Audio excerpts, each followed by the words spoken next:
Biyernes, ika-8 ng Disyembre, naglabas ng malupit na balita ang Defense Minister ng Latvia na si Andris Spruds at ang Ambasador ng Estados Unidos sa Latvia na si H.E. Mr.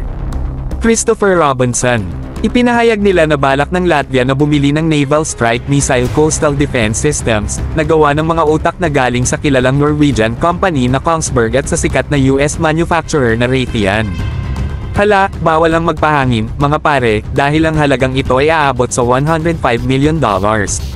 Pero alam nyo ba, hindi lang sila nagpapahinga dyan, mga bro.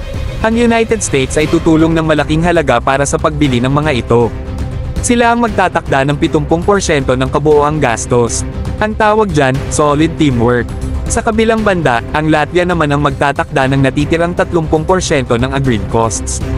Ngayon, isipin natin saglit, mga kababayan, paano kaya kung ang Philippine Army ang magkaroon ng ganitong teknolohiya? Abangan nyo, dahil ito ay talagang magiging game changer.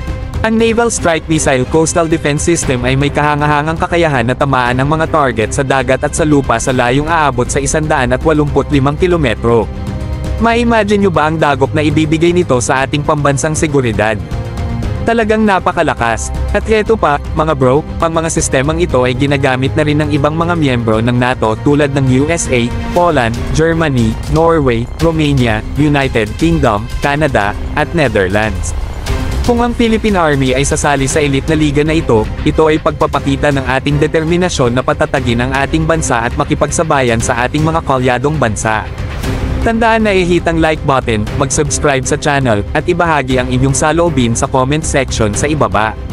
Magkaroon tayo ng isang astig na usapan tungkol sa mga estratehiya sa depensa, internasyonal na pakikipagtulungan, at ang walang hanggang potensyal ng ating sandatahang lakas.